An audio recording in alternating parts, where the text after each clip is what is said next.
আসসালামু আলাইকুম প্রিয় শিক্ষার্থী বন্ধুরা। আমি মোহাম্মদ তাসিম রশিদ তাওসিফ ঢাকা মেডিকেল কলেজে চতুর্থ বর্ষে পড়াশোনা করছি। তোমাদেরকে সততা মেডিকেল অ্যাডমিশন প্রকল্পের পক্ষ থেকে কেমিস্ট্রি সেকেন্ড ক্লাসে স্বাগত জানাচ্ছি আমি। আমরা ফার্স্ট ক্লাসে গুণগত রসায়নের বোর পরমাণু মডেলের যে অ্যাপ্লিকেশন সেই অ্যাপ্লিকেশন পর্যন্ত চলে এসেছিলাম। আজকের ক্লাসে আমরা তার পরবর্তী টপিক রাদারফোর্ড এবং বোরের যে পারমাণবিক মডেল, এর পরবর্তীতে বিভিন্ন সায়েন্টিস্ট পরমাণু মডেল সংক্রান্ত বেশ কিছু গবেষণা করেছেন। আরো অ্যাডভান্সড কিছু তথ্য পরমাণু মডেল সম্পর্কে তারা দিয়েছেন। সেই অ্যাডভান্সড এবং আরো বেটার যে পারমাণবিক মডেল, যেই ধারণার উপর ভিত্তি করে দাঁড়ানো, সেই ধারণাগুলো সম্পর্কে আমরা জানবো। ঠিক আছে?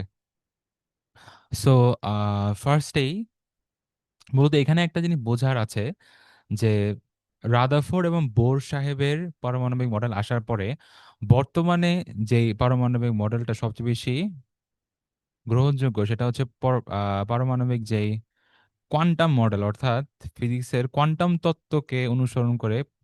যদিও বোর সাহেব কোয়ান্টাম তত্ত্বকে অনুসরণ করেই তার বোর পারমাণবিক মডেল দিয়েছিলেন, তবে এই কোয়ান্টাম তত্ত্বের উপর আরো গবেষণা করে যেই আধুনিক পারমাণবিক মডেলটা আসছে, সেটা এখানে বোঝার জিনিস হচ্ছে যে একাধিক সায়েন্টিস্টের এখানে কন্ট্রিবিউশন আছে। একাধিক বিজ্ঞানীর একাধিক কিছু তত্ত্ব, সেই তত্ত্বগুলোর একটা আরেকটার সাথে কানেকশন করে বর্তমানে আমরা পরমাণু যে আধুনিক মডেলটা নিয়ে পড়াশোনা করি সবচেয়ে ওয়েল অ্যাকসেপ্টেড, সেই ওয়েল অ্যাকসেপ্টেড মডেলটা কোয়ান্টাম মডেল হিসেবে পরিচিত। তবে এই কোয়ান্টাম মডেলটা রাদারফোর্ড বা বোর পারমাণবিক মডেলের মতো একজন নির্দিষ্ট একজন সায়েন্টিস্টের কন্ট্রিবিউশন না, একাধিক সায়েন্টিস্টের কন্ট্রিবিউশন এখানে আছে। সো এই যে একাধিক সায়েন্টিস্টের কন্ট্রিবিউশন বললাম, তার মধ্যে অন্যতম একজন হচ্ছেন আমাদের এই ডি ব্রগলি সাহেব। ডি ব্রগলি সাহেব কি বলছেন? যেহেতু ইলেকট্রন ইলেকট্রন এর শক্তির বিকিরণ এবং শক্তির শোষণ, আমরা আগের ক্লাসে বলেছিলাম যে এই শক্তির বিকিরণ বা শোষণ বেসিক্যালি তড়িৎচুম্বকীয় তরঙ্গ হিসেবে এই শক্তি বিকিরণ বা শোষণটা হয়ে থাকে। ঠিক আছে? তাহলে এই যে তড়িৎ চুম্বকীয় তরঙ্গের একটা ব্যাপার আছে। সো ইলেকট্রন নিজে কিন্তু একটা পার্টিকেল, আবার তার এক শক্তি স্তরের থেকে আরেক শক্তি স্তরে যাওয়ার মধ্য দিয়ে তড়িৎ চুম্বকীয় তরঙ্গ উৎপন্ন হচ্ছে। তাহলে ব্যাপারটা কিরকম, যে ইলেকট্রনের কেমন যেন একটা কণার ধর্ম আছে, আবার একটা তরঙ্গ ধর্ম আছে না? সো এই জিনিসটাই ফার্স্ট আবিষ্কার করছেন হচ্ছে আমার ডি ব্রগলি সাহেব। তো উনি উনি প্রথম বলছেন যে ইলেকট্রনের ইলেকট্রনের তোমার কণা ধর্ম যেরকম আছে, এটাকে আমরা একটা পার্টিকেল হিসেবে যেমন কাউন্ট করতে পারবো, একইভাবে এর তরঙ্গ ধর্ম আছে। কণা হিসেবেও সে কাজ করতে পারে, তরঙ্গ হিসেবেও সে কাজ করতে পারে। ঠিক আছে? তো এটার এই যে উনি একটা অবশ্যই সমীকরণের মাধ্যমে এই তত্ত্বটাকে, ফিজিক্সের একটা ব্যাপার হচ্ছে যে যে কোনো তত্ত্ব, যে কোনো আইডিয়া বা যে কোনো একদম এক্সপেরিমেন্টালি প্রুভেন জিনিসও, একটা কনসেপ্টকে সাধারণত ম্যাথমেটিক্যাল ভাষায় উপস্থাপন করা হয়। এজন্যই বলা হয় হচ্ছে ম্যাথ ম্যাথ হচ্ছে ফিজিক্সের ভাষা। ফিজিক্সের তত্ত্বগুলোকে প্রকাশ করার জন্য ম্যাথ বা ম্যাথমেটিক্যাল সমীকরণ, ম্যাথমেটিক্যাল ইকুয়েশন অনেক বেশি ইউজ আছে। তাহলে এই যে একটা ধারণা যে ডি ব্রগলি সাহেব বলতেছেন ইলেকট্রনের কণা এবং তরঙ্গ ধর্ম দুইটাই আছে, এটাকে উনি একটা বেসিক্যালি ইকুয়েশনের মাধ্যমে প্রকাশ করছেন। তো সেই ইকুয়েশনটা আমরা একটু ডিরাইভ করা শিখবো হালকা করে। দেখো, আমরা আগের ক্লাসে দেখছিলাম যে তোমার ইলেকট্রন যখন এক শক্তি স্তর থেকে অন্য শক্তি স্তরে যাচ্ছে, তখন যে শক্তির বিকিরণটা করতেছে, সেই শক্তির মানটা, শক্তির বিকিরণ বা শোষণ যাই হোক না কেন, এইচ মিউ বা এফ যাই বলো না কেন, আমি আমি তোমাদের আগে ক্লাসে বলছিলাম যে আমি এই প্ল্যাঙ্ক ধ্রুবকের পরে নিউ না লিখে এফ লিখতে বেশি পছন্দ করি, কারণ এফ স্ট্যান্ডস ফর ফ্রিকোয়েন্সি, আর ওই নিউ দিয়ে তো মূলত ফ্রিকোয়েন্সি বোঝায়, তাই না? ফ্রিকোয়েন্সি লিখলে তো আমাকে, বা এই এফ দ্বারা প্রকাশ করলে আমাকে তো কেউ কাটতে পারবে না। সো আমি বেসিক্যালি এখানে এইচ এফ লিখতে বেশি পছন্দ করি, যদিও বইয়ের মধ্যে ব্যাপারটাকে এই যে এইচ, এই একটু একটু ভি এর মতো দেখতে একটা অক্ষর, এরকম নিউ দিয়ে প্রকাশ করে, এইচ নিউ। এই নিউ দিয়ে ফ্রিকোয়েন্সিও বোঝায়, বাট আমি এখানে এইচ এফ লিখতে বেশি পছন্দ করি, যেহেতু এফ স্ট্যান্ডস ফর ফ্রিকোয়েন্সি, আর ফ্রিকোয়েন্সিকে বাংলায় স্পন্দন সংখ্যা বা কম্পাঙ্ক যাই বলো না কেন। হ্যাঁ, তো কনসেপ্টটা তো মূলত একই। তো এইভাবে আসলে বেশ সূত্রটা মনে রাখা যায় সহজে। এই জন্য আমি এফ লিখতে পছন্দ করি, এখনো তোমাদেরকে এফ লিখে দেখাইলাম। আর আমরা জানি যে কোনো তরঙ্গের কম্পাঙ্ক বা ফ্রিকোয়েন্সি সমান হচ্ছে তরঙ্গের বেগ ডিভাইডেড বাই ল্যামডা। আচ্ছা, বেগটাকে আমরা সি দ্বারা লিখতেছি। এখানে একটা ইন্টারেস্টিং জিনিস হচ্ছে যে সি সি তো মূলত আগেও ক্লাসে তোমরা দেখে আসে থাকবে, 19 থেকে দেখতেছো যে সি সিম্বলটা মূলত আলোর বেগ বোঝানোর ক্ষেত্রে, সি সিম্বলটা মূলত আলোর বেগ বোঝানোর ক্ষেত্রে আমরা ব্যবহার করি। সো এই ক্ষেত্রে এইচ ভি বাই ল্যামডা মানে ভি না লিখে আমি কেন সি লিখতেছি, এটা একটা সিগনিফিকেন্স আছে। কারণ ইলেকট্রনের বেগ, ইলেকট্রনের বেগ কিন্তু আমরা আগের ক্লাসে ইলেকট্রনের বেগ দেখছিলাম যে এটা মূলত 10⁶ মিটার পার সেকেন্ড এরকম রেঞ্জের। যখন ইলেকট্রন তার প্রথম শক্তি কক্ষপথে ঘুরে তখন তার স্পিডটা হাইড্রোজেন পরমাণুর প্রথম কক্ষপথে থাকা অবস্থায় একটা ইলেকট্রনের বেগ প্রায় 2.18 into 10⁶ metre per second, so 10⁶ রেঞ্জের। সো আলোর বেগের কিন্তু কাছাকাছি, মাত্র আলোর বেগের 100 ভাগের 1 ভাগ, খুব বেশি ডিফারেন্স কিন্তু নাই। এই জন্য ইলেকট্রনের বেগ আর আলোর বেগ যেহেতু কাছাকাছি, এই জন্য আমরা এখানে সি ইউজ করব। ঠিক আছে, তাহলে এখান থেকে আমরা ইলেকট্রনের এক শক্তি স্তর থেকে আরেক শক্তি স্তরে যাওয়ার ফলে যে শক্তি আদান প্রদানটা ঘটতেছে সেটাকে একটা সমীকরণ দিয়ে প্রকাশ করতে পারতেছি, এইচ সি বাই ল্যামডা। এটাকে যদি আমি বলি 1 নম্বর সমীকরণ।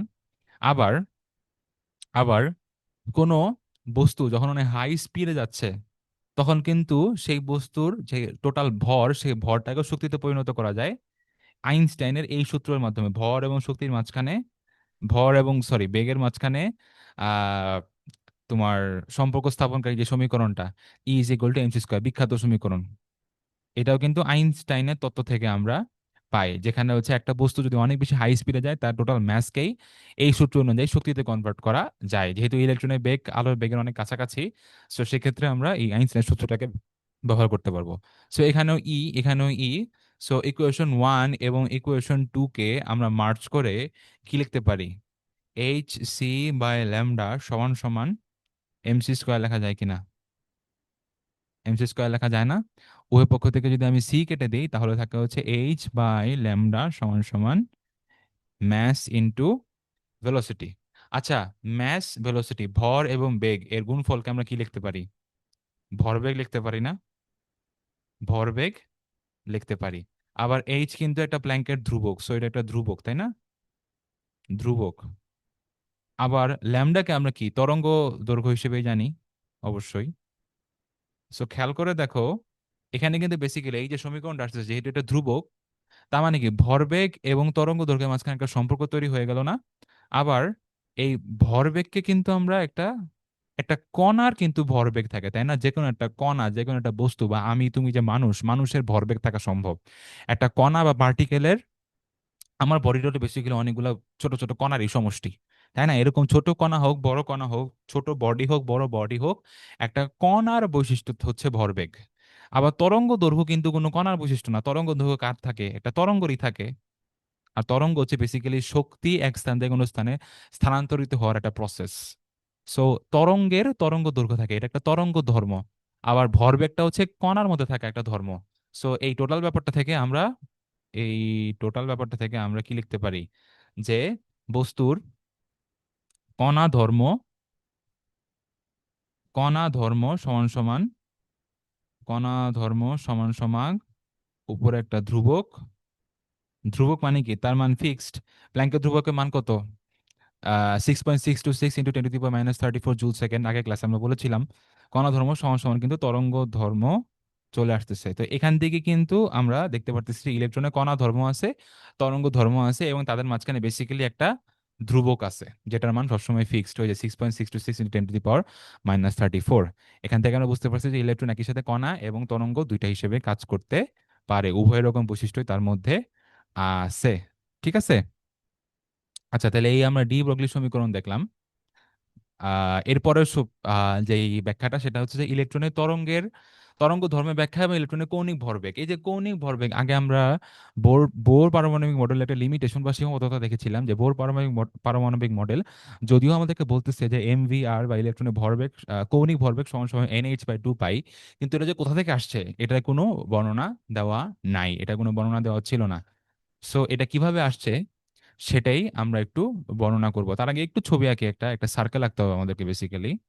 আমরা তোমাদেরকে একটা সার্কেল এঁকে দেখাই। সার্কেলটা আমরা হলুদ হলুদ কালার দিয়ে আঁকি। এই ধরো একটা সার্কেল। মনে করো এটা ইলেকট্রনের কোনো একটা ইলেকট্রনের কক্ষপথ, ঠিক আছে? ইলেকট্রন, মনে করো এটা একটা ইলেকট্রন, এটা একটা ইলেকট্রন।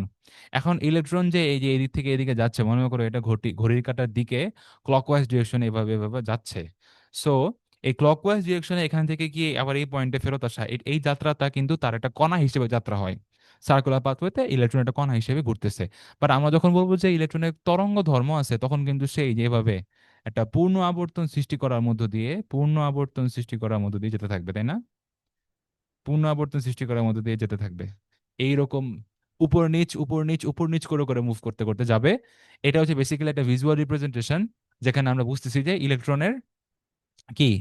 আচ্ছা, এখানে আঁকাটা একটু ভুল হইছে, একটু ভুল হইছে, ওয়েট। এখানে সামান্য একটু ভুল হয়েছে, দ্বারা ওটা চেঞ্জ করে দিচ্ছি, সমস্যা নাই। এই এই গিয়ে পুরো আবার উঠবে, এই মিলাই দিলাম, ঠিক আছে। তাহলে এখান থেকে একটু মুছে দিতে হবে। এই, ঠিক আছে, এখন তাহলে এটা পুরোপুরি একটা পূর্ণ আবর্তন মনে হচ্ছে। হ্যাঁ, পুরোপুরি পারফেক্ট হয় না, বাট তুমি আইডিয়াটা তো বুঝতে পারতেছো যে এটা তরঙ্গের মতো করে। তরঙ্গের বিষয়টা কি? তরঙ্গ তরঙ্গ মানে বেসিক্যালি একটা শক্তির প্রপাগেশন, বা শক্তি এক স্থান থেকে অন্য স্থানে যাচ্ছে, যাচ্ছে কিভাবে যাচ্ছে। মনে করো একটা ইট আমি ঢিল মারলাম একটা পুকুরের মধ্যে, তখন এই যে পুকুরের মাঝখানে থাকা যে পানি কণাগুলা, এই যে পানির কণাগুলা, এই যে এইগুলা যদি আমি পানির অণু ধরি, তাহলে এই অণুগুলা কিন্তু এই যে উপর থেকে নিয়ে উপরে যাবে, আবার নিচে আসবে, আবার নিচে যাবে, আবার উপরে আসবে, এভাবে আপ অ্যান্ড ডাউন মুভমেন্ট করতে থাকবে, আবর্তন করতে থাকবে। আবার এই আবর্তনের ধাক্কাটা পাশের মলিকুলে যাবে, সে আবার এভাবে উপর নিচে যাওয়া আসা করতে থাকবে। এই হচ্ছে বেসিক্যালি এভাবে করে এই যে ধাক্কাটা, এই যে ধাক্কার ফলে যে গতিশক্তিটা, সেটা এক কণা থেকে আরেক কণায় যেতে থাকবে, ঠিক আছে। এইভাবেই তো সব পানির মধ্যে যে হিট করলো একটা ইট, সেই হিট করার মধ্যে দিয়ে পানির একটা কণা যে আন্দোলন শুরু হলো, সেটা আন্দোলনটা চারিদিকে ছড়ায় যাবে, এর মধ্যে দিয়ে শক্তিটা প্রপাগেট হবে। এটি তো বেসিক্যালি তরঙ্গ, তাই না?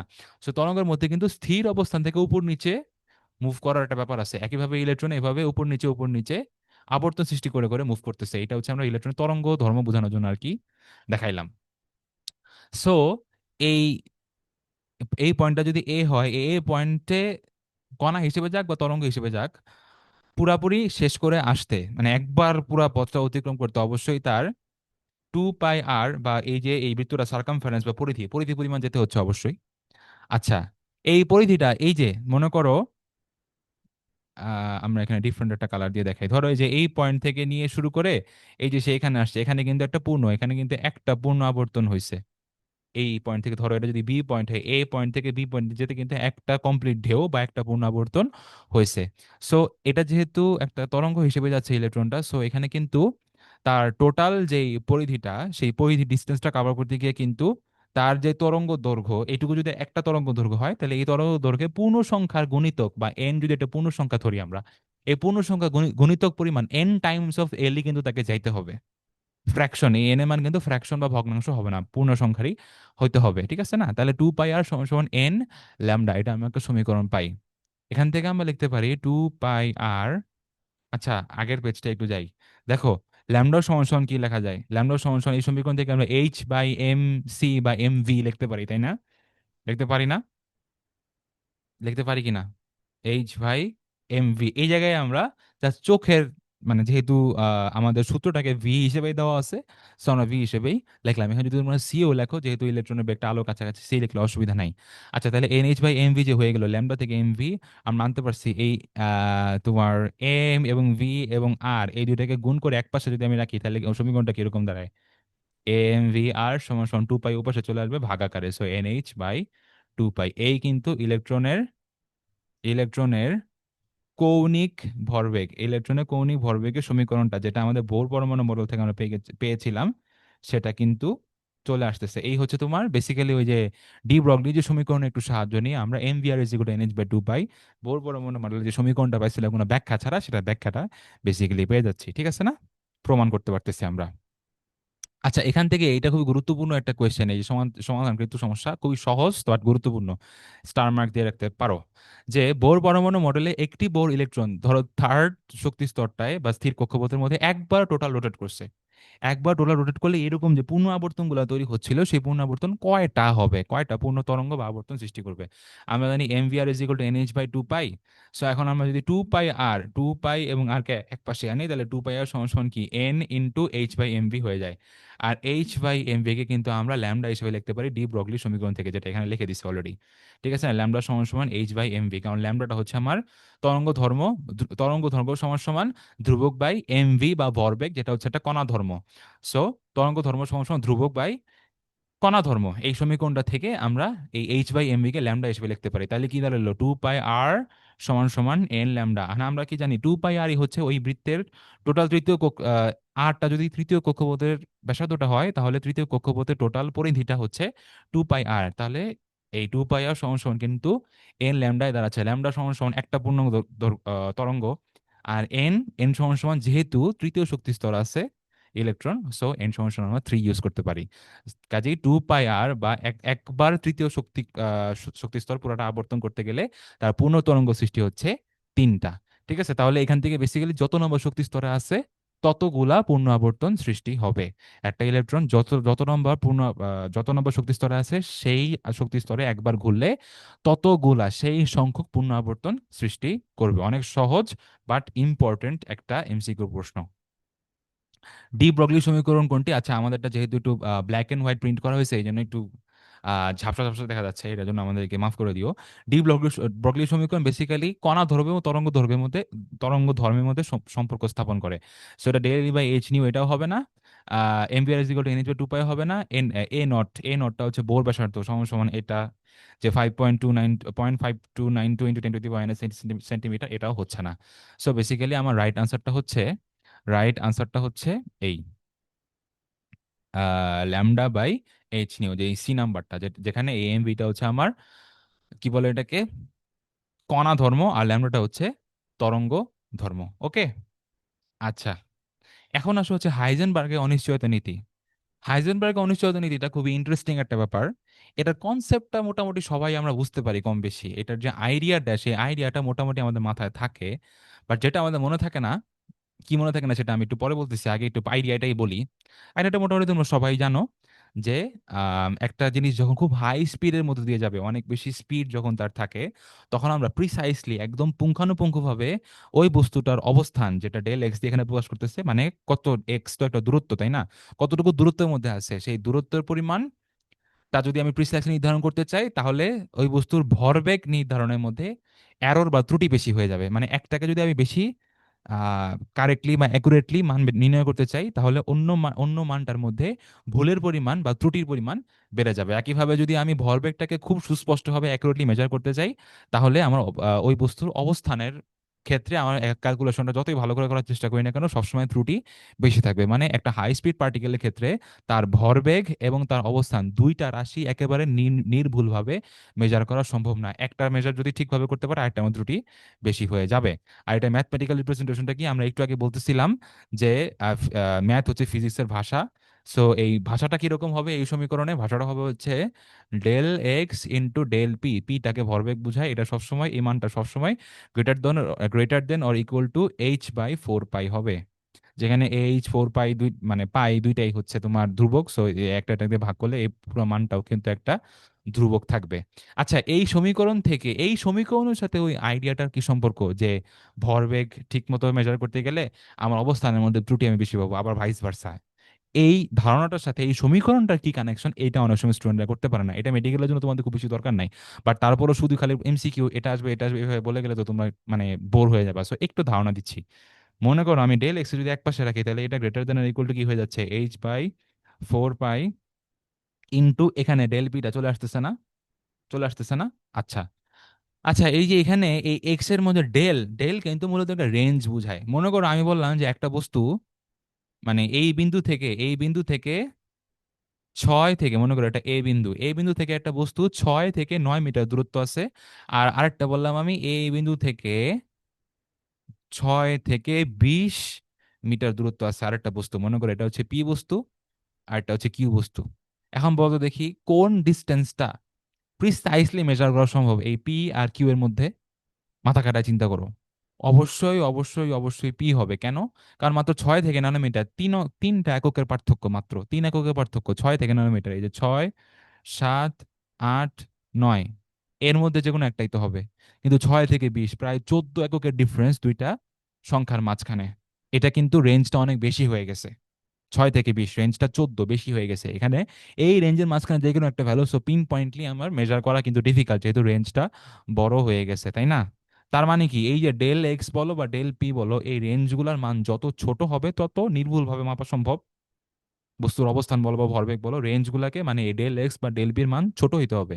তাহলে আমি মনে করো এই এই এই অবস্থানের ভ্যালুটাকে নির্ভুলভাবে মাপতে চাই, বা আরেকটু প্রিসাইসলি মাপতে চাই, অবস্থানটাকে নির্ভুলভাবে মাপতে চাই। তার মানে কি ডেল এক্স এর পরিমাণ কি হয়ে যাবে, কম হয়ে যাবে না? ডেল এক্স এর পরিমাণ কম হয়ে যাবে, সো এটার মান কম, তাহলে ডেল পির মান কিরকম হবে? Del P is greater than or equal to H pi 4 pi into del x, into del X. Del X এর মান কম, কিন্তু ডেল এক্স তো নিচে আছে, এটা যদি কম হয়, নিচের যে হরের মান যদি কম হয়, তাহলে টোটাল ফ্র্যাকশনটার মান কিন্তু বেশি হয়ে যায়, তাই না? টোটাল ফ্র্যাকশনটার মান বেশি হয়ে যায় না?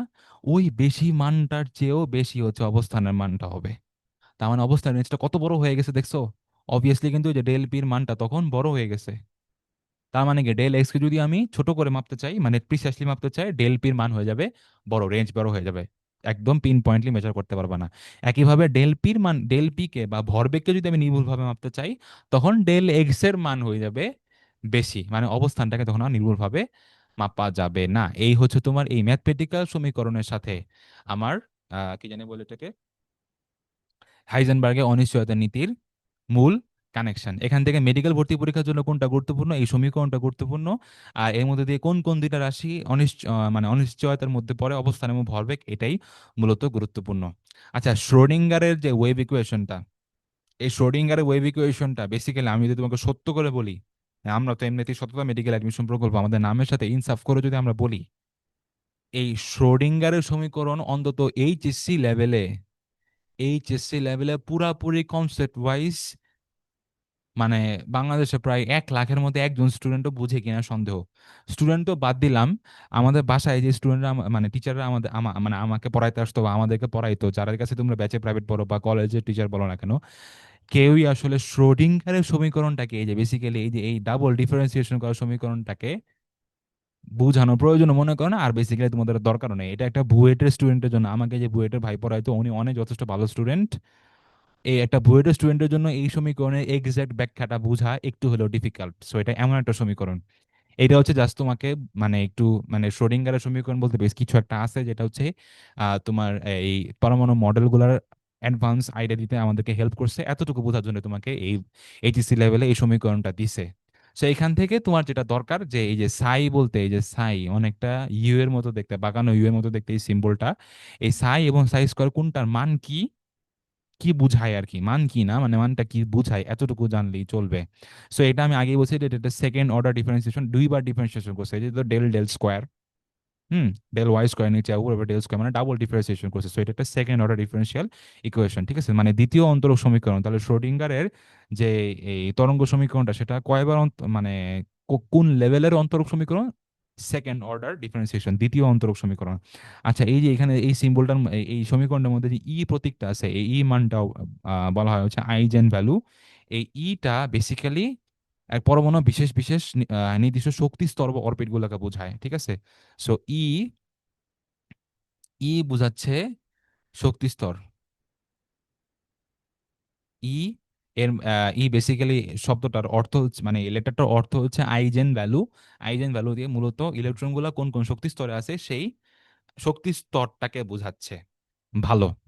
আচ্ছা, এই সমীকরণটাকে যদি আমরা সলভ করি, তাহলে ই এর মানের পাশাপাশি এই যে সাই যে ব্যাপারটা, এই সাইয়েরও কিছু ভ্যালু আমরা পাই। এই সাইটাকে বলা হচ্ছে আইজেন ফাংশন, আইজেন ফাংশন, ঠিক আছে। আইজেন ফাংশন মানে আইজেনের ফাংশন, আইজেনের উপর কাইন্ড অফ ডিপেন্ডেন্ট সাইয়ের ভ্যালুগুলা, এটা একটা জিনিস আমরা বুঝলাম। আর সাই মূলত কি নির্দেশ করে? সাই নির্দেশ করে হচ্ছে তরঙ্গের অ্যাম্প্লিচিউড, ইলেকট্রন যে তরঙ্গগুলো সৃষ্টি করতেছে সেই তরঙ্গের অ্যাম্প্লিচিউড বা বিস্তৃতি। বিস্তৃতি বলতে কি বোঝায়? এই যে এক একটা কণা যখন এভাবে উপরে যাচ্ছে, আবার নিচে আসতেছে, আবার নিচে আসতেছে, আবার উপরে আসতেছে, এই যে তার এই এই যে ইকুইলিব্রিয়াম অবস্থান থেকে একদম হাইয়েস্ট ভার্টিক্যাল বা উলম্ব যে সরণটা, সেই সরণটাকেই বেসিক্যালি বলা হচ্ছে একটা তরঙ্গের বিস্তৃতি। এই ইলেকট্রনের তরঙ্গের বিস্তৃতিটাকে প্রকাশ করা হচ্ছে সাই দিয়ে। আর সমীকরণের মধ্যে তো সাই স্কোয়ারও আছে, সাই স্কোয়ারও আছে। সাই স্কোয়ার কি নির্দেশ করে? সাই স্কোয়ার একটা বিশেষ অর্থ প্রকাশ করে, এটা হচ্ছে মূলত একটি নির্দিষ্ট শক্তির ইলেকট্রনের সম্ভাব্য অবস্থান নিউক্লিয়াসের চারদিকে কোন দিকে হবে, সম্ভাব্য অবস্থানটা। তাহলে বলতে পারো যে ভাইয়া আমরা তো অলরেডি ই দিয়ে নির্দিষ্ট শক্তি স্তরকে পেয়ে গেছি, তো সাই স্কোয়ার দিয়ে আরো প্রিসাইসলি আরো নির্দিষ্টভাবে ইলেকট্রনটা কোথায় অবস্থান করতেছে সেটা আমরা পাবো। ইলেকট্রনের একদম সম্ভাব্য অবস্থানটা আরো স্পেসিফিক্যালি আমরা সাই স্কোয়ার থেকে পাবো। আর সাই স্কোয়ার প্রত্যেকটা মান হচ্ছে ইলেকট্রনের তরঙ্গের তীব্রতার সমানুপাতিক। এটাও গুরুত্বপূর্ণ। তার মানে সাই স্কোয়ারের ভ্যালু ইজ প্রপোর্শনাল টু একটা তরঙ্গ কতটুকু তীব্রতার সাথে এনার্জি বা শক্তিকে এক জায়গা থেকে অন্য জায়গায় নিয়ে যাচ্ছে। এই যে তরঙ্গের তীব্রতা, এই তরঙ্গের তীব্রতা সমানুপাতিক হচ্ছে সাই স্কোয়ার।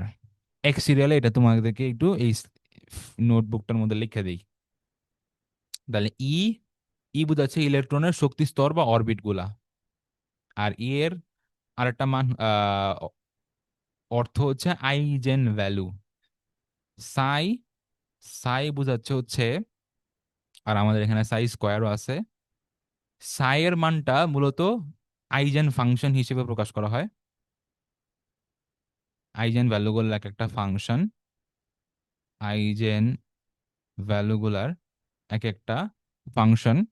আর দেখো সায়ের মানগুলোকে কি বোঝাচ্ছে, সায়ের মানগুলোর বিশেষ কোনো ভৌত তাৎপর্য না থাকলে এটা মূলত ইলেকট্রনের তরঙ্গের বিস্তৃতিকে প্রকাশ করে। তার মানে সায়ের ভ্যালুটা হচ্ছে ইলেকট্রনের তরঙ্গের বিস্তৃতি বা অ্যামপ্লিচিউডকে নির্দেশ করে, ইলেকট্রনের তরঙ্গের বিস্তৃতি বা অ্যামপ্লিচিউড। আর সাই স্কয়ার নির্দেশ করে ইলেকট্রনের বেসিক্যালি অবস্থানটা, সম্ভাব্য অবস্থান, সম্ভাব্য অবস্থানটাকে আরেকটু প্রিসাইসলি সে নির্দেশ করে। আর সাই স্কোয়ারের ভ্যালু সবসময় সমানুপাতিক হয় কার, তোমার তরঙ্গের তীব্রতা, কতটুকু তীব্রতার সাথে শক্তি প্রপাগেট করতেছে একটা তরঙ্গ, সেই তীব্রতার সমানুপাতিক হয় হচ্ছে আমার সাই স্কোয়ারের ভ্যালু। আচ্ছা, এখানে খুবই হাইলি ইম্পর্টেন্ট একটা এমসিকিউ আছে। এই যে তোমার সাই স্কোয়ারের ভ্যালু থেকে আমরা ইলেকট্রনের সম্ভাব্য অবস্থানটা জানতে পারতেছি, এই সম্ভাব্য অবস্থানটা যদি আমরা 90 থেকে 95% শিওর হয়ে বলতে পারি, মানে 90 থেকে 95% নিশ্চয়তা আছে যে ইলেকট্রনটা এতটুকু রেডিয়াসের মধ্যে বা এতটুকু জায়গার মধ্যে আছে, তাহলে অতটুকু অঞ্চলকে বলা হয় হচ্ছে অরবিটাল। তাহলে অরবিটালের ক্ষেত্রে ইলেকট্রন অবস্থান সম্পর্কে কতটুকু সম্ভাবনা থাকা লাগবে, অবশ্যই 90 to 95%। এটা কিন্তু এমসিকিউতে আসে। সো এই যে এই তরঙ্গ সমীকরণ যেটা ছিল সেটাকে সলভ করে আমরা বিভিন্ন ওয়েভ ফাংশন বা অরবিটাল গুলো যে পাবো, সেখান থেকে এই যে ওয়েভ ইকুয়েশন পাবো। এই ওয়েভ ইকুয়েশনকে সলভ করলে ওই সাই এর মান পাবো যেটাকে অরবিটাল বলে। আর সাই স্কয়ার থেকে probability of finding electron in a reason of speech, মানে ইলেকট্রন পাওয়ার সম্ভাব্য যে স্থানটা। আর সাই এর ভ্যালুটা মূলত অরবিটালকে নির্দেশ করে। তাহলে এখানে আরেকটা জিনিস আমরা পাইলাম, সাই এর ভ্যালু শুধু অ্যামপ্লিটিউড না, বরং এটা ইলেকট্রনের অরবিটালকেও অরবিটালকেও নির্দেশ করে। আর সাই এর আইজেন ফাংশনও বলা যায়, এটা আরেকটা নাম। আচ্ছা, এখান থেকে অনেক ইনফরমেশন আমরা মোটামুটি জানলাম। এই ধরো এই যে তোমার রাদারফোর্ড পরমাণু মডেল, নিলস বোরের পরমাণু মডেল, ডি ব্রগলি থেকে আমরা যে ইলেকট্রনের তরঙ্গ ধর্ম এবং কণা তত্ত্ব, কণা ধর্ম দুইটি আছে, এই এই যে পার্টিকেল ওয়েভ ডুয়ালিটি, দ্বৈত একটা অবস্থানে তার মধ্যে আছে, কণাও এবং তরঙ্গ দুইটা হিসেবে যে কাজ করতে পারে, এই তত্ত্বটা। তারপর হচ্ছে শ্রোডিঙ্গারের প্রদত্ত যে তরঙ্গ বলবৈদ্যুতিক সমীকরণ, হাইজেনবার্গের অনিশ্চয়তা নীতি, এই সবগুলা সায়েন্টিস্টের কন্ট্রিবিউশন থেকে আমরা বর্তমানে যে আধুনিক পারমাণবিক মডেলটাকে একসেপ্ট করি সেটাকেই বলা হচ্ছে শুধু কোয়ান্টাম মডেল না, কোয়ান্টাম বলবিদ্যা বা কোয়ান্টাম মেকানিক্যাল অ্যাটমিক মডেল। ঠিক আছে? আচ্ছা, আম, তো বেসিক্যালি এটাই। এখানে 90 to 95%, আবারও একই কথা বলছে যে 90 to 95% সম্ভাবনা যে জায়গাটুকুর মধ্যে ইলেকট্রনের থাকা, সেই জায়গাটুকুকে আমরা বলবো হচ্ছে ইলেকট্রনের অরবিটাল। ঠিক আছে? আচ্ছা, ইলেকট্রনের কতটুকু জায়গার মধ্যে থাকে না থাকে এগুলো নিয়ে অনেক কথাবার্তা হইলো। এখন এই যে ইলেকট্রনগুলো বিভিন্ন শক্তি স্তর বলো বা উপশক্তি স্তর বলো বা অরবিটালের মধ্যে যে বিন্যস্ত থাকে, এই অরবিটালগুলার বা অরবিটগুলার তোমার আকৃতি, দেখো শব্দগুলা খেয়াল করে বইয়ের, এই যে এদের আকৃতি, এবং আকৃতি ছাড়াও এই আকৃতিটা 3 ডাইমেনশনালি বা ত্রিমাত্রিক ভাবে কিভাবে বিন্যস্ত থাকে। হ্যাঁ, তারপর হচ্ছে ইলেকট্রনগুলো চৌম্বক ধর্ম এবং এরকম বেশ কিছু প্রপার্টিকে সহজে প্রকাশ করার জন্য কিছু সংখ্যা আমরা ব্যবহার করি, একটা সেট অফ সংখ্যা ব্যবহার করি। বেসিক্যালি 4 সেটস অফ নাম্বারস বা 4 সেট সংখ্যা আমরা ব্যবহার করি। এই সেট অফ সংখ্যাগুলা বা এই সংখ্যার সেটগুলাকে বলা হয় হচ্ছে কোয়ান্টাম সংখ্যা, যেটার মধ্যে বেসিক্যালি 4 ধরনের বা 4 সেট সংখ্যা থাকে। প্রথমে হচ্ছে প্রধান কোয়ান্টাম সংখ্যা বা প্রিন্সিপাল কোয়ান্টাম নাম্বার, যেটা এন নামে প্রতীক দিয়ে প্রকাশ করা হয়। এরপরে হচ্ছে এজিমুথাল বা সহকারী কোয়ান্টাম সংখ্যা, সহকারী কোয়ান্টাম সংখ্যার আরেক নাম হচ্ছে এজিমুথাল, এটা খুবই গুরুত্বপূর্ণ। ঠিক আছে, এই যে এজিমুথাল। আর সহকারী কোয়ান্টাম সংখ্যা ইংলিশে বলা হচ্ছে সাবসিডিয়ারি। এটাকে প্রকাশ করা হয় এল নামক প্রতীক দিয়ে। এরপরে চুম্বকীয় আর ঘূর্ণন, এটা খুবই সহজ সহজ দুইটা নাম আর কি কোয়ান্টাম সংখ্যা। চুম্বকীয় ইংলিশ ম্যাগনেটিক, এবং ম্যাগনেটিকের এম থেকে এখানে এম আসছে সিম্বল, আর স্পিনের এস থেকে ঘূর্ণন কোয়ান্টাম সংখ্যার সিম্বলটা বা প্রতীক আসছে হচ্ছে এস। এখান থেকে মূলত আমরা আবর্তনশীল ইলেকট্রনের শক্তি, অবস্থান, এরকম নানান রকম, মোট কথা ইলেকট্রনটা কোন জায়গায় আছে, কিভাবে আছে, তার শক্তি কিরকম, এই জিনিসগুলো সম্বন্ধে একটা প্রিসাইজ ধারণা আমরা পেতে পারি। এবং তার ত্রিমাত্রিক অবস্থানটাও, শুধু কোথায় আছে তা না, ত্রিমাত্রিক ভাবে ইলেকট্রনটা কি ধরনের শেপের মধ্যে বা ওরিয়েন্টেশনের মধ্যে বা বিন্যাসের মধ্যে আছে, সেই সব ইনফরমেশন গুলো সহজে হচ্ছে আমরা এই ইলেকট্রনের কি বলে এটাকে কোয়ান্টাম সংখ্যাগুলো থেকে পেতে পারি। আচ্ছা, তাহলে তো বুঝলাম আমরা আলাদা করে এই নোটবুকের মধ্যে তোমাদের এই চারটা কোয়ান্টাম সংখ্যা সম্পর্কে একটু ধারণা দেই, তারপরে বইয়ের ইম্পর্টেন্ট ইনফরমেশনগুলো নিয়ে আমরা আলোচনা করব। তাহলে কোয়ান্টাম সংখ্যা এখন আমাদের আলোচনা বস্তু। এই এই আজকের যে ক্লাসটা, বলতে পারো আজকের ক্লাসের সবচেয়ে গুরুত্বপূর্ণ টপিক হচ্ছে এই কোয়ান্টাম সংখ্যা। ঠিক আছে, এখান থেকে ছোটখাটো চুটকি চুটকি কিছু একটা দুইটা এমসিকিউ আসে, যেগুলো খুব ইজি, বাট তারপরেও অনেক সময় তোমরা এগুলা মানে বেশি সহজ এমসিকিউ গুলাই কিন্তু মেডিকেল ভর্তি পরীক্ষায় অনেক সময় মিস হওয়ার কারণে ভালো ভালো স্টুডেন্টও চান্স পায় না। মনে রাখবা, মেডিকেল ভর্তি পরীক্ষায় কখনো কেউ কঠিন প্রশ্ন না পড়ার কারণে চান্স মিস যায় না। মেডিকেল ভর্তি পরীক্ষায় চান্সটা মিস হয়ে যায় হচ্ছে সহজ সহজ প্রশ্ন না পড়ার কারণে। এই জন্যে কিন্তু আমরা আমাদের সততা মেডিকেল অ্যাডমিশন প্রকল্পের স্লোগানটাকে দিয়েছি, যে স্লোগান, এটা আমাদের মিশন স্টেটমেন্ট, এটা আমাদের মিশন, যে কাট মার্ক তুলতে আমরাই সেরা। কাট মার্ক তোলাটা খুবই গুরুত্বপূর্ণ। ঢাকা মেডিকেল কলেজে পড়তে চাও, বা ভালো ভালো ঢাকার বা জেলা শহরে মেডিকেল কলেজগুলোতে তুমি পড়তে চাও, তোমাকে এই লোয়েস্ট ধাপটা অতিক্রম করে যেতে হবে। আর কাট মার্ক বা লোয়েস্ট ধাপটাকে আমরা কেন বেশি গুরুত্ব দিচ্ছি, কথায় আছে যে if you aim for the moon you may hit the stars, এরকম একটা কথা আছে তাই না? কিন্তু তুমি যদি মুনকেও যদি তুমি টার্গেট করো, অন্তত পৃথিবীর যেই বায়ুমণ্ডলটা বা পৃথিবীর যেই টোটাল অ্যাটমসফিয়ারটা রেডিয়াসে, সেটাকে তো তোমাকে অতিক্রম করে তারপরে মহাকাশে যাইতে হবে। আগে আগে মহাকাশ যাওয়ার তোমার টার্গেট, এরপরে গিয়ে ফাইনাল ডেস্টিনেশন বা গন্তব্য হচ্ছে চাঁদ। আর চাঁদকে যদি তুমি মিসও করো, আশেপাশের কিছু গ্রহ নক্ষত্রের মধ্যে তুমি চলে যেতে পারবে অ্যাটলিস্ট। ঠিক আছে, সো ঢাকা মেডিকেল অবশ্যই তোমার মানে গন্তব্য হবে, এবং ঢাকা মেডিকেলের টপ ক্যাটাগরি স্টুডেন্ট আমি হবো, এরকম চিন্তা ভাবনা তোমার অবশ্যই থাকতে হবে। বাট ওই যে তোমাকে মহাকাশে যাওয়াটা হচ্ছে লোয়েস্ট একটা টার্গেট, যেটা ফিল আপ করার পরে তারপরে তোমাকে চাঁদে যেতে হবে। একইভাবে ঢাকা মেডিকেলকে টার্গেট করলেও লোয়েস্ট স্টেপটা পাড়ি দিয়েই যেতে হবে। আর অনেক সময় এত বেশি মানে চাঁদকে টার্গেট করতে গিয়ে, সারাক্ষণ চাঁদকে নিয়ে ফ্যান্টাসাইজ করতে গিয়ে, যদি মহাকাশে যাওয়ার জন্য যে মহাকাশ যানটা বানাইতে হয়, যে পরিমাণ জ্বালানি দরকার হয়, হ্যাঁ, তারপরে একজন মহাকাশচারী হিসেবে তোমার যে এক্সারসাইজগুলো নিয়মিত করা দরকার, সেই বিষয়ে যদি তুমি মনোযোগী না হও, তাহলে কি তুমি চাঁদে যেতে পারবা? মহাকাশে তো যেতে পারবা না, মহাকাশ জানি বানাইতে পারবা না।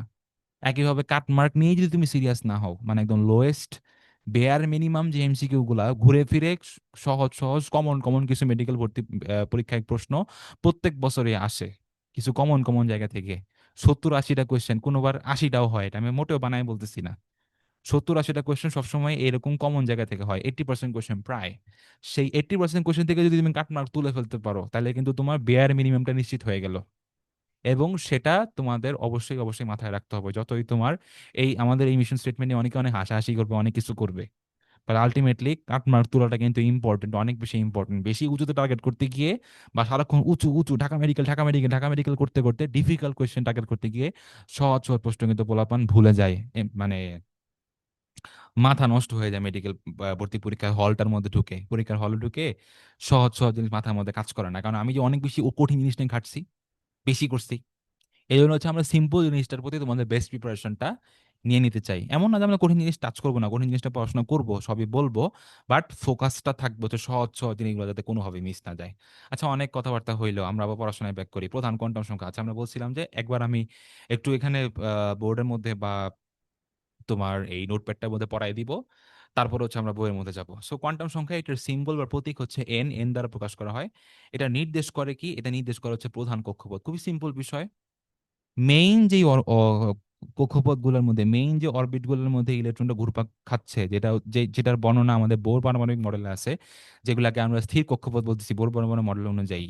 হ্যাঁ, যেগুলোর ভ্যালু হচ্ছে বেসিক্যালি এই যে 1 2 3 4 এরকম পূর্ণ সংখ্যা দিয়ে নির্দেশ করা হয়, এবং ইংলিশ অ্যালফাবেটিক্যাল লেটার দিয়ে যদি প্রকাশ করতে হয় তাহলে কিন্তু কে থেকে শুরু হয়, এবিসিডি না, KLMN এভাবে শুরু করতে হয়। তাহলে তোমাকে তোমাকে যদি বলে যে ও নাম্বার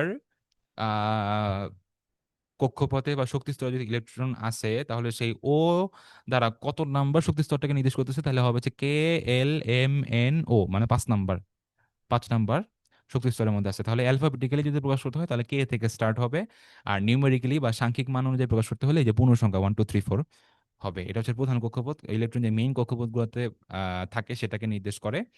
আর একটা নির্দিষ্ট কক্ষপথের মধ্যে, একটা নির্দিষ্ট কক্ষপথে সর্বোচ্চ কয়টা ইলেকট্রন থাকতে পারে? আমি আশা করব আমার এই সেন্টেন্স কমপ্লিট করার আগেই তোমাদের মনে মনে সংখ্যাটা চলে আসছে। ঠিক আছে না? তোমরা অনেকে সেকেন্ড টাইমে, বেশিরভাগ সেকেন্ড টাইমারই আমাদের ক্লাসগুলো করার কথা। সেকেন্ড টাইমে মানে হচ্ছে 2 বছরের বেশি ভাগ সময় ধরে তোমাদের এই ফিজিক্স কেমিস্ট্রি বায়োলজি বইয়ের সাথে সম্পর্ক আছে। এত সহজ ইনফরমেশনটা যেটা 19-এও তোমরা পড়ে আসছো, আশা করি তোমরা ভুলবা না। নির্দিষ্ট কক্ষপথে সর্বোচ্চ সর্বোচ্চ ইলেকট্রনের সংখ্যা হচ্ছে, এই সূত্রটা দিয়ে আমরা মনে রাখি, 2n²। তাহলে যদি বলি আমি 3 নাম্বার কক্ষপথে কতগুলো ইলেকট্রন থাকে, সর্বোচ্চ 2 × 3² সমান সমান 18টা ইলেকট্রন। কথার কথা একটা এক্সাম্পল দিলাম। এই হচ্ছে মোটামুটি প্রথম কোয়ান্টাম সংখ্যা। ও, এটা তো প্রধান কোয়ান্টাম সংখ্যা নিয়ে আলাপ হচ্ছে না, প্রধানটা একটু সাইডে লিখি। এটা হচ্ছে প্রধান কোয়ান্টাম সংখ্যা, যেটা এন দিয়ে প্রকাশ করা হয়।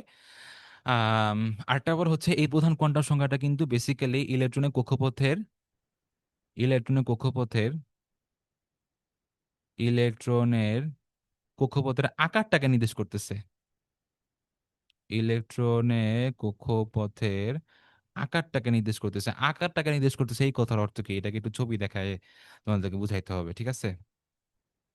এটাকে একটু ছবি দেখায় বুঝাইতে হবে। এই যে আমি একটা সার্কেল চুজ করলাম, সার্কেল চুজ করার পর ধরো এখানে যে একটা সার্কেল আঁকলাম, এই ধরো প্রথম শক্তি স্তর, এই ধরো ইলেকট্রনের দ্বিতীয় শক্তি স্তর, এই ধরো ইলেকট্রনের মোটামুটি তৃতীয় শক্তি স্তর, ধরো 3টা শক্তি স্তর। আকার আর আকৃতি এই দুইটা শব্দের মধ্যে পার্থক্য জানো? আকার মানে হচ্ছে, মনে করো এই সবগুলা শেপ কি, এগুলো সবগুলার এই যে 3টা ডিফারেন্ট ডিফারেন্ট ফিগার আমি আঁকলাম, এই 1 2 3, এই সবগুলা ফিগার বা ছবির বা চিত্রের আকৃতি কিন্তু গোলাকার বা বৃত্তাকার, যাই বলো বৃত্ত বললাম আমরা, তার মানে বৃত্তটা হচ্ছে এই ছবিগুলোর আকৃতি। তাহলে আকার কি বোঝাচ্ছে? এই যে সাইজ, মানে ভিতরে যে সাইজে বড় হচ্ছে, মানে ব্যাসার্ধের পরিমাণ যে দিনে দিনে বাড়তেছে। এখানে একটু ব্যাসার্ধ, এখানে আরেকটু বাড়লো, এখানে একটু বাড়লো। তাহলে এই যে বড় বড় যত কক্ষপথে বাড়তেছে, মানে বেসিক্যালি প্রধান কোয়ান্টাম সংখ্যার মান যত 1 2 3 4 এইভাবে এদিকে বাড়তেছে, তত এই বৃত্তের পরিধিগুলা বা ব্যাসার্ধগুলাও কিন্তু বাড়তেছে, কক্ষপথের আকারটা ওই সেন্সে বাড়তেছে, ছোট বড় হচ্ছে। আবার যদি তোমার কোয়ান্টাম সংখ্যাগুলো কমে যায়, এই বড় থেকে কমের দিকে আসি, তাহলে কিন্তু আবার কক্ষপথের আকার যাবে কমে। তো বেসিক্যালি কক্ষপথের আকার ছোট না বড়, এটার ধারণা কিন্তু আমরা প্রধান কোয়ান্টাম সংখ্যা থেকে পাই। আর একটা ধারণা পাই, সেটা গুরুত্বপূর্ণ। তোমার মূল যেই একটা বর্ণালী রেখাগুলো কিন্তু আমরা ওই যে বোর পরমাণু মডেলের সীমাবদ্ধতামূলক গুলোর মধ্যে দেখেছিলাম যে একটা ইলেকট্রন একটা শক্তি স্তর থেকে আরেকটা শক্তি স্তরে গেলে কিন্তু অনেকগুলো সূক্ষ্ম ফাইন কিছু লাইনের সমষ্টি হিসেবে আমরা বর্ণালী রেখাগুলা বা স্পেকট্রাল লাইনগুলা পাই। মানে এক একটা বর্ণালী রেখা আসলে ছোট ছোট ছোট ছোট অনেকগুলা সূক্ষ্ম সূক্ষ্ম রেখায় বিভক্ত। তো এই যে বড় যেই রেখাটা, মূল যে বর্ণালী রেখাটা, ইলেকট্রনের মূল যেই বা প্রধান যেই বর্ণালী রেখাটা, যেটা আমরা স্পেকট্রোস্কোপির মধ্যে মাধ্যমে পাই, সেই ইলেকট্রনের মূল বর্ণালী রেখাটা কিন্তু এই যে এই কক্ষপথগুলোর কারণেই মূল বর্ণালী রেখা। ঠিক আছে না? এখানে মূল শব্দটা উল্লেখ করি। ঠিক আছে, এই এই মূল বর্ণালী রেখাটা কিন্তু প্রধান কোয়ান্টাম সংখ্যা বা এই শক্তি স্তরগুলোর কারণেই হচ্ছে। ঠিক আছে, তাহলে এই হচ্ছে প্রধান কোয়ান্টাম সংখ্যার ব্যাখ্যা। এরপর আমরা যদি একটু আগাই, আমরা এই বই থেকে একটু দেখার চেষ্টা করি। আর প্রধান কোয়ান্টাম সংখ্যার আরো কিছু সিগনিফিকেন্স আছে।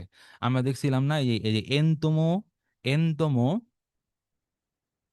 বোর পরমাণু মডেলের অ্যাপ্লিকেশন বা প্রয়োগের মধ্যে আমরা দেখেছিলাম যে এনতম ব্যাসার্ধ, এনতম কক্ষপথের ইলেকট্রনের এনতম কক্ষপথের ব্যাসার্ধ, সেটার ক্ষেত্রে আমরা এই যে প্রধান বা প্রথম কক্ষপথের ব্যাসার্ধটাকে এন স্কোয়ার দিয়ে গুণ করে দিলে, আর জেডটা হচ্ছে বেসিক্যালি ইলেকট্রন সংখ্যা।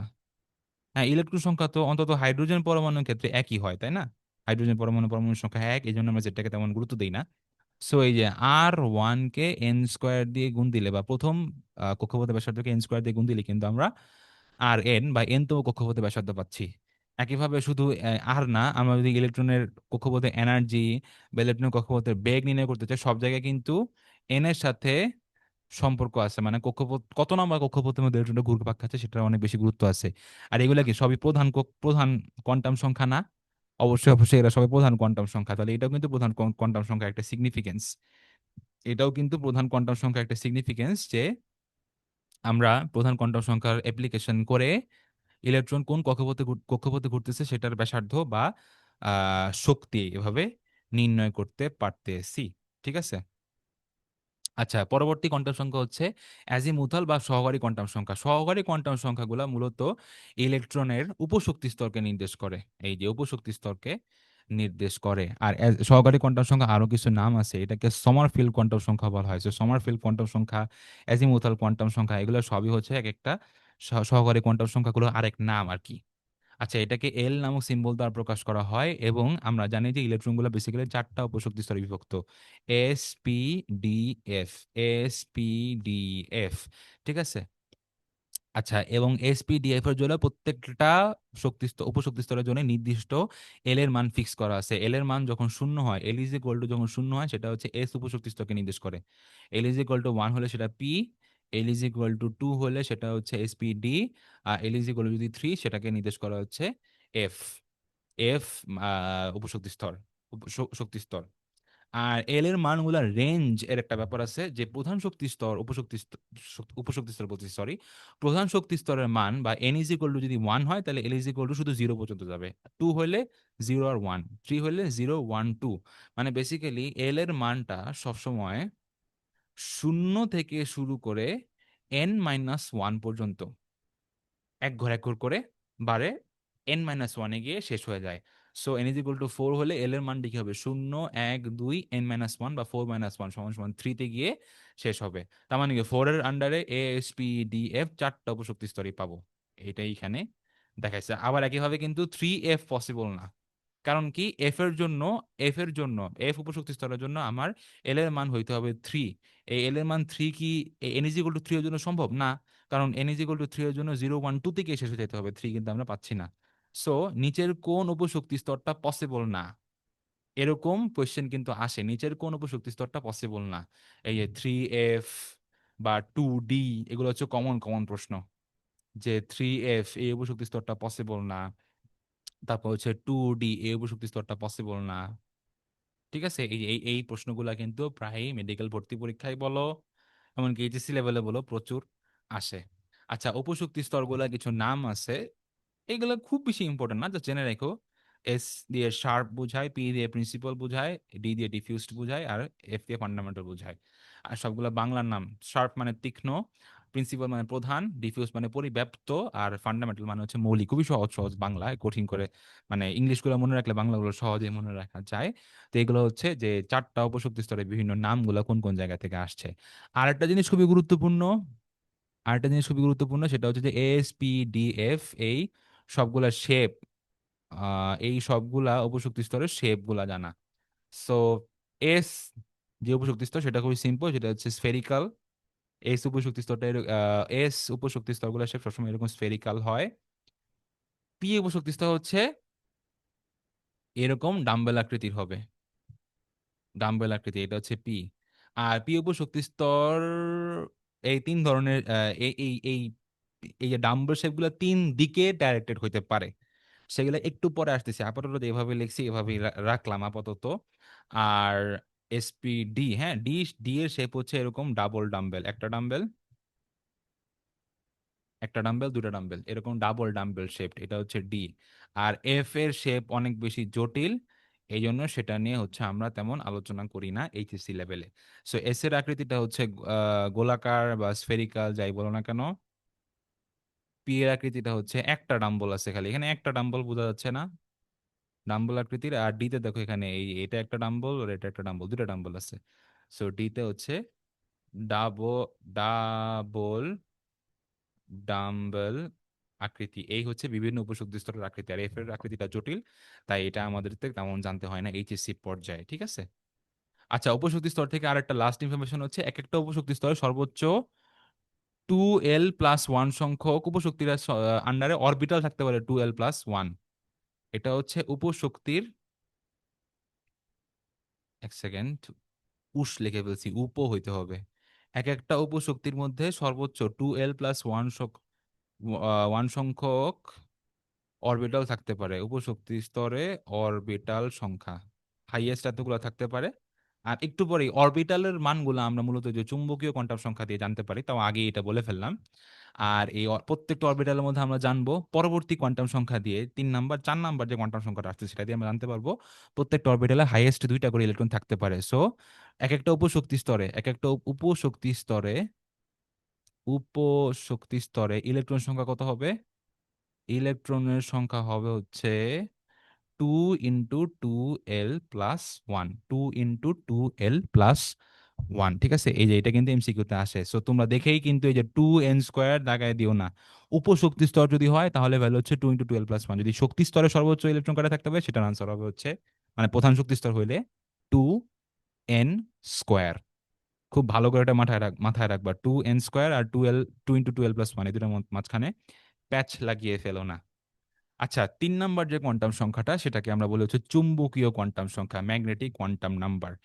এইটা দিয়ে আমরা একেবারে ডাইরেক্ট ইলেকট্রনের যে ত্রিমাত্রিক দিক স্থিতি বা ওরিয়েন্টেশন বা ত্রিমাত্রিক বিন্যাস বুঝাই। আর চুম্বকীয় কোয়ান্টাম সংখ্যা দ্বারা অবশ্যই অরবিটালও বোঝানো হয়। খুবই গুরুত্বপূর্ণ, 3 ডাইমেনশনাল ডিরেকশনগুলো আমরা কিভাবে বোঝাচ্ছি কোয়ান্টাম সংখ্যাগুলা দ্বারা একটু পরে আসতেছি। আগে আম, আমরা এখন পর্যন্ত শক্তি স্তর, প্রধান শক্তি স্তর, উপশক্তি স্তর এই পর্যন্ত আসছি। উপশক্তি স্তরের আন্ডারে বেশ কিছু অরবিটাল থাকে, এগুলোর সংখ্যা কিভাবে নির্ধারিত হয়? হ্যাঁ, যদি এই ম্যাগনেটিক কোয়ান্টাম নাম্বারকে এম দিয়ে প্রকাশ করা হয়, এম এর মানগুলা বেসিক্যালি -l থেকে শুরু করে, আচ্ছা আমার নিজের ছবিটা রে, দাঁড়াও এক সেকেন্ড,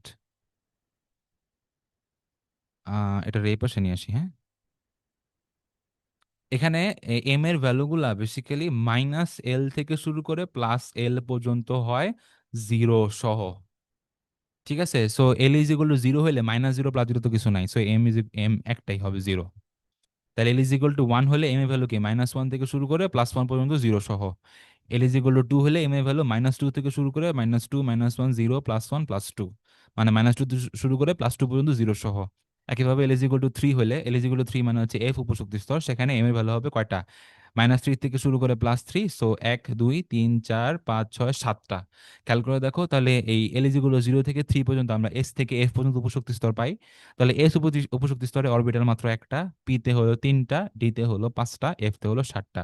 এর মধ্যে এফ এর যেই 7টা অরবিটাল সেগুলো অবশ্যই অনেক বেশি জটিল, এগুলো ত্রিমাত্রিক বিন্যাস, সো আমরা সেগুলো সম্বন্ধে তেমন পড়াশোনা করি না। এস, পি, ডি, এই 3 ধরনের উপশক্তি স্তরে থাকা অরবিটালগুলো সম্বন্ধে আমাদের পড়াশোনা আছে। এসটা তো একদম একটা গোলাকার জিনিস, মানে কি এটা 3টা অক্ষ বরাবরই, এই যে যদি আমি এখানে এক্স অক্ষ, ওয়াই অক্ষ, জেড অক্ষ আঁকি, 3টা অক্ষ বরাবরই কিন্তু একটা গোলাকার জিনিসের বিস্তৃতি থাকে, একটা নির্দিষ্ট অক্ষ বরাবর একটা গোলাকার জিনিসের বিস্তৃতি থাকে না। যেহেতু একটা 3 ডাইমেনশনাল বলের জিনিস, বল মানে কি 3 অক্ষ বরাবরই তো অক্ষ বরাবরই তো তার বিস্তৃতিটা আছে। সো গোলাকার একটা বস্তুর কোনো, মানে অক্ষ বরাবর তেমন কোনো অবস্থান আমাদের অত ক্রিটিক্যালি জানতে হয় না। পির বেলায় আসি, এটা একটু ছবি আগে দেখাই। পি 3 ধরনের হয়, এই যে যদি আমি এখানে 3 ধরনের অ্যাক্সিস আঁকি, এটা যদি এক্স অ্যাক্সিস হয়, এটা যদি ওয়াই অ্যাক্সিস হয়, আর এই উপর থেকে নিচ বরাবর যদি জেড অ্যাক্সিস হয়, তাহলে আমরা 3 ধরনের পি অরবিটাল পাবো। একটা হবে এরকম এক্স অ্যাক্সিস বরাবর একটা ডাম্বেল, এটা হবে আমাদের পি এক্স। আর একটা হবে হচ্ছে জেড অ্যাক্সিস বরাবর, সরি ওয়াই অ্যাক্সিস বরাবর, এখানে আঁকতেছি ওয়াই অ্যাক্সিস বরাবর একটা ডাম্বেল, সো এটা পি ওয়াই। আর একটা হচ্ছে এই যে উপরে নিচে করে জেড অ্যাক্সিস বরাবর, পি জেড, এই p x, p y, p z. হুম, মোটামুটি 6 পাপড়ি বিশিষ্ট ফুলের মতো লাগতেছে ছবিটা অনেকটা। সো এই 3টাই হচ্ছে বেসিক্যালি আমার পি অরবিটাল, মানে পি সাবশেল বা পি উপশক্তি স্তরের আন্ডারে 3 ধরনের যে অরবিটাল পাওয়া যায়। এরপর আসছে ডি। ডি অরবিটালের ছবিগুলো আঁকা একটু ট্রিকি, আমি আগে এদের নামগুলো লিখি। D X Y, D Y Z, D Z X, D X square. আচ্ছা, এটার নাম কিন্তু আমরা অনেকে প্রোনাউন্স করি D X square minus Y square, এটা কিন্তু D X square minus Y square না। এই মাইনাস না, এটা বেসিক্যালি একটা হাইফেন, বুঝছো? হাইফেন। সো আমরা উচ্চারণ করবো D X square Y square, ঠিক আছে? লাস্টলি হচ্ছে ডি জেড স্কোয়ার। এই পাঁচ ধরনের, এই পাঁচটা অরবিটাল পাওয়া যায় হচ্ছে ডি সাবশেল বা ডি উপশক্তি স্তরের আন্ডারে। এদের শেপগুলা কিরকম একটু খেয়াল করে যদি আমরা, আচ্ছা এটাকে আমরা একটু আলাদাভাবে আঁকার চেষ্টা করি। এই যে ধরো এক্স অ্যাক্সিস, এই যে ধরো ওয়াই অ্যাক্সিস, ঠিক আছে? আর এই যে মনে করো জেড অ্যাক্সিস, এটা ডট ডট ডট ডট দিয়ে আঁকলাম উপরে নিচে বোঝানোর জন্য। আচ্ছা, খেয়াল করো। আমরা প্রথমে, আচ্ছা এটা ডট ডট না, এটা ক্লিয়ারলি আঁকি। এখন দেখো যেটা হচ্ছে আমার ডি এক্স ওয়াই, এই ডি এক্স ওয়াই মানে হচ্ছে শুধুমাত্র এক্স ওয়াই তলে। মনে করো এই যে আমার যে টেবিল, মনে করো এটা একটা টেবিল, এই টেবিলটা বেসিক্যালি একটা টু ডাইমেনশনাল জিনিস না। টেবিলের একটা দৈর্ঘ্য আছে, প্রস্থ আছে। আপাতত উচ্চতাটাকে আমি বিবেচনা না করি, টেবিলের একটা তলকে যদি আমি বিবেচনা করি, একটা তল, তাহলে সেটা কি এক্স ওয়াই বা দুইটা তলের মধ্যে, দুইটা ডাইমেনশন বা মাত্রার মধ্যে আছে দৈর্ঘ্য আর প্রস্থ, আর কিছু তো নাই, উচ্চতা নাই। সো এখানে দুইটা তল এক্স অক্ষ আর ওয়াই অক্ষ বরাবর থাকবে, আর এই দুই অক্ষের মধ্যে আমাদের ডাবল ডাম্বেলটার অবস্থান হবে। সো আমরা যদি দুই অক্ষের একটা প্লেনকে ভাবে আলাদা করে আঁকি, ধরো এই এই এই ওয়াই অ্যাক্সিস বরাবর দুইটা লাইন টানলাম, ওয়াই অ্যাক্সিস সমান্তরাল, আর এই এক্স অ্যাক্সিস সমান্তরাল দুইটা লাইন টানলাম। এটাকে আমরা মূলত এক্স ওয়াই তল বুঝাচ্ছি। তাহলে এই এক্স ওয়াই তল বরাবর দুইটা ডাম্বেল একে হলো সুন্দর মতো, এই একটা ডাম্বেল, এই একটা ডাম্বেল। এটা হচ্ছে আমার ডি এক্স ওয়াই। একইভাবে আমি যদি আবার, আচ্ছা অক্ষগুলাকে না আমরা একটা ডিফারেন্ট কালারে আঁকি, আমরা একটু ডিফারেন্ট কালার রাখি। কি কালার রাখতে পারি এটাতে আঁকি। এ একটা লাইন, এ একটা লাইন, এ একটা লাইন। আচ্ছা, এইবারে আমরা আঁকতেছি হচ্ছে ডি এক্স ওয়াই এর পরে ডি ওয়াই জেড ধরো। আর এগুলো ধরো এক্স, এখানে এক্সিস গুলোকে দেখে, এটা এক্স এক্সিস, এটা ওয়াই এক্সিস, এটা জেড এক্সিস, এটা X axis Y axis Z axis. তাহলে ওয়াই জেড তো, তো ওয়াই অক্ষ বরাবর উপরে নিচে আমি সমান্তরাল দুটো লাইন টানলাম। এরপরে যে জেড অক্ষ বরাবর সেই লাইন দুইটাকে দিলাম। ঠিক হয়নি, জেড অক্ষ তো এভাবে যাচ্ছে তাই না? সো এই এই এই মিলাইলাম, এই একটা মিলাইলাম, এই কিন্তু ওয়াই জেড তল বোঝাচ্ছে। এই ওয়াই জেড তল বরাবর সুন্দর করে একটা তলের মতো মনে হচ্ছে না দেখতে? এটা কিন্তু এই যে ডট ডটটা মূলত এক্স ওয়াই তল। একইভাবে এই ডট ডটটা হচ্ছে এটা যদি জেড হয় তাহলে ওয়াই জেড তল। এই ওয়াই জেড তলের মধ্যে সুন্দর করে ক্রস করে আমি ডাবল ডাম্বেলের এই দুইটা শেপ এঁকে ফেললাম। খেয়াল করে দেখো, ডাম্বেলগুলোর বিস্তৃতি কিন্তু অক্ষগুলোর মাঝখানে, অক্ষ বরাবর না কিন্তু। জেড অক্ষ বরাবর বলো বা ওয়াই এক্স, কোনো অক্ষ বরাবর কিন্তু না, মাঝামাঝি কৌণিক ভাবে অবস্থান। তাহলে এইভাবে আমি যেহেতু অলরেডি বুঝাই ফেলছি ছবিটার ডাইরেকশন কিরকম হবে, এখন একটু একটু দ্রুত করে বাকি যেই শেপগুলো আছে সেটাও এঁকে ফেলি। Z axis, X axis, Y axis. আমরা ডি এক্স ওয়াই ওয়াই যা দেখছি এটা হবে জেড এক্স, এটা এক্স অ্যাক্সিস, এটা Y, oh sorry sorry sorry, এটা এক্স অ্যাক্সিস, এটা ওয়াই অ্যাক্সিস, এটা জেড অ্যাক্সিস। তাহলে জেড অ্যাক্সিস বরাবর যদি আমি লাইন টানি কিছু, একটা লাইন টানলাম, একটা লাইন টানলাম জেড অ্যাক্সিস বরাবর, এরপরে এক্স অ্যাক্সিস তো এই এখান থেকে শুরু করে এই একটা এক্স অ্যাক্সিস বরাবর লাইন টানলাম, আবার এই যে আরেকটা লাইন টানলাম। এই এই এই এই তলটা হচ্ছে বেসিক্যালি, এটা কি তল? এটা হচ্ছে এক্স জেড বলো বা জেড এক্স বলো একই কথা, এক্স জেড তল। এই এক্স জেড এর তলটা বোঝানোর পরে আমি কৌণিক ভাবে, ব্যাস কৌণিক ভাবে সুন্দর করে দুইটা ডাম্বল বুঝাই দিব, এই ডি জেড এক্স। ঠিক আছে, এরপরে আসে হচ্ছে D X square Y square. এটা তুলনামূলক আরো সহজ। এটা একা X axis, Y axis, Z axis. এখানে ডাম্বল দুটোর অবস্থান হচ্ছে এই যে এক্সিস বরাবর, এক্স এক্সিস বরাবর একটা ডাম্বল, ওয়াই এক্সিস বরাবর একটা ডাম্বল। ঠিক আছে, এটা হচ্ছে D X square Y square, এটা তুলনামূলক ইজি। আর এখানে ছোট করে আমরা ডি জেড স্কোয়ারটা কি, জেড স্কোয়ারটা আবার একটু ট্রিকি। এখানে একটা ডাম্বেলের অবস্থান কিন্তু জেড অ্যাক্সিস বরাবরই থাকবে, আর বাকি একটা ইলেকট্রনের ক্লাউড থাকবে হচ্ছে এক্স ওয়াই তলে। এই ইলেকট্রনের মেঘটা, এখানে কিন্তু ইলেকট্রনের মেঘটা থাকবে হচ্ছে এক্স ওয়াই তলে। তার মানে একটা ডাম্বেল এখানে কিন্তু আবার ডাবল ডাম্বেল শেপ অনেকটা হইলো না, কাইন্ড অফ। একটা ডাম্বেল বরাবর থাকবে হচ্ছে তোমার জেড অ্যাক্সিস বরাবর, জেড অক্ষ বরাবর, এটা এটা যদি এক্স অ্যাক্সিস হয়, ওয়াই অ্যাক্সিস হয়, এটা হচ্ছে জেড অ্যাক্সিস হয়। আর আরেকটা ইলেকট্রনের ক্লাউড থাকবে হচ্ছে এক্স ওয়াই তল বরাবর। এই শেপটাই হচ্ছে আমার ডি জেড স্কোয়ার অরবিটাল। এই হচ্ছে আমাদের মোটামুটি বিভিন্ন আকৃতির উপশক্তি স্তরগুলো আমরা দেখে ফেললাম। ঠিক আছে না? আচ্ছা, 12+1 2n² সবগুলা আমরা বলে ফেলছি। আর দেখো এখানে কিন্তু এই যে বর্ণালীর সাপেক্ষে যদি আমরা চিন্তা করি, মূল যে বর্ণালী রেখাগুলো আমরা প্রধান উপশক্তি স্তর, প্রধান শক্তি স্তরের জন্য পাইছিলাম, প্রধান শক্তি স্তর বা প্রধান কোয়ান্টাম সংখ্যার জন্য যেই বর্ণালী রেখাগুলো পাইছিলাম, সেই বর্ণালী রেখাগুলো আরো কিছু সূক্ষ্ম লাইনে বিভক্ত হয়ে যাচ্ছে সহকারী কোয়ান্টাম সংখ্যার জন্য। আবার সেই লাইনগুলো আরো কিছু, এই ওই সূক্ষ্ম লাইনগুলো আরো কিছু সূক্ষ্ম লাইন বিভক্ত হয়ে যাচ্ছে চুম্বকীয় কোয়ান্টাম সংখ্যার জন্য। আর এখানে চুম্বক যেহেতু আছে, সো ম্যাগনেটিক ব্যাপার বা ইলেকট্রনের ম্যাগনেটিক ইফেক্টটাও কিন্তু এখানে আমরা পাবো। ম্যাগনেটিক ইফেক্টের কারণে এক একটা ইলেকট্রন লাইনগুলো যে কিছুটা আরো সূক্ষ্ম লাইনে বিভক্ত হয়েছে সেটা আমরা এখানে পাবো। আর লাস্টলি ইলেকট্রনের ঘূর্ণনের কারণে বর্ণালী রেখাগুলোর যেই চেঞ্জটা হয় সেটা আমরা কোয়ান্টাম, লাস্ট লাস্ট যে কোয়ান্টাম সংখ্যাটা, যে ঘূর্ণন কোয়ান্টাম সংখ্যা, সেটা দ্বারা নির্দেশ করব। ঠিক আছে, এখানে ইলেকট্রনের ঘূর্ণনের দিক অনুযায়ী আমরা দুই ধরনের কোয়ান্টাম সংখ্যা পেতে পারি, প্লাস হাফ বা মাইনাস হাফ। ইলেকট্রনকে ক্লকওয়াইজ ঘুরতেছে নাকি কাউন্টার ক্লকওয়াইজ বা ঘড়ি কাঁটা বিপরীত দিকে ঘুরতেছে সেটা অনুযায়ী। ঠিক আছে। আর এই প্লাস হাফ মাইনাস হাফ আরেকটা জিনিস নির্দেশ করে, এটা হচ্ছে একটা নির্দিষ্ট, মনে করো একটা নির্দিষ্ট অরবিট, এটা অরবিট না অরবিটাল, একটা নির্দিষ্ট অরবিটালের মধ্যে মূলত প্লাস হাফ এবং মাইনাস হাফ স্পিন সংখ্যা বিশিষ্ট দুইটা ইলেকট্রন সর্বোচ্চ থাকতে পারে। সো ঘূর্ণন কোয়ান্টাম সংখ্যা কিন্তু মূলত একটা অরবিটালের মধ্যে সর্বোচ্চ কয়টা ইলেকট্রন থাকতে পারে সেই সমীকরণটাও বুঝাচ্ছে। ঠিক আছে। তাহলে এখান থেকে এইচএসসি লেভেলে তোমরা এই ম্যাথটা অনেক করছো, যে কোয়ান্টাম সংখ্যা চার সেটকে ব্যবহার করে একটা নির্দিষ্ট কক্ষপথের মধ্যে সর্বোচ্চ কয়টা ইলেকট্রন থাকতে পারে সেটা বের করা, এটা তোমরা অলরেডি জানো। আচ্ছা, চারটা কোয়ান্টাম সংখ্যার সঙ্গে বর্ণালী রেখা কিরকম সম্পর্ক দেখো। বোর পরমাণু মডেল মতে উচ্চ ইলেকট্রন শক্তি স্তর, উচ্চ শক্তি স্তর থেকে নিম্ন শক্তি স্তরে গেলে একটা শক্তি বিকিরণ হয়। সেই মূল যে বর্ণালী রেখাটা এটার কারণে হচ্ছে, সেটা আমরা প্রধান কোয়ান্টাম সংখ্যা থেকে পাই। আবার এই এই বিকিরণ শক্তিকে স্পেকট্রোমিটার মিটার বা বর্ণালী বীক্ষণ যন্ত্রে বিশ্লেষণ করলে আমরা সেটাকে আরো কিছু সূক্ষ্ম লাইনে বিভক্ত হতে দেখতে পাই। এই সূক্ষ্ম রেখা বর্ণালীগুলো মূলত উপশক্তি স্তর এসপিডিএফ এসবের কারণে হয়। আবার চুম্বক ক্ষেত্র দিয়ে প্রবাহিত করলে, এই বর্ণালী রেখাগুলোকে চুম্বক ক্ষেত্র দিয়ে প্রবাহিত করলে পুনরায় আরো কিছু বিশ্লেষণ হয়।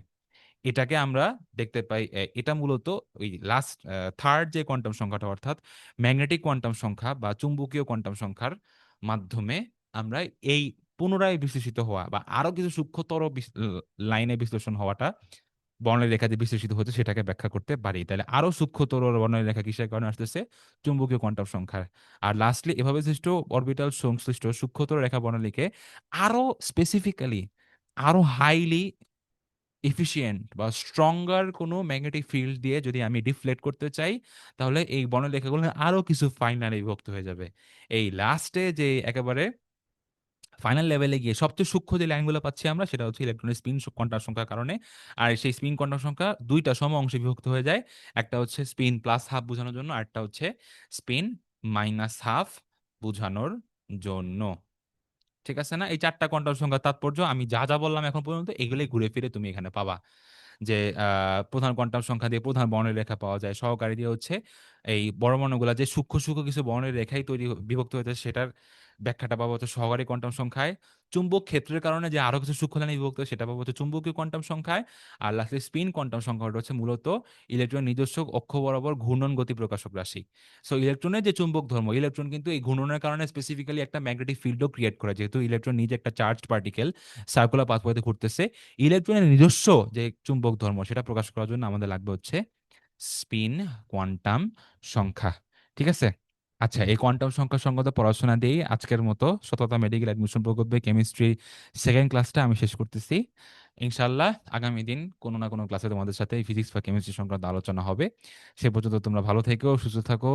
এই বলে আমি আমাদের ক্লাসের ইতি টানতেছি। আসসালামু আলাইকুম।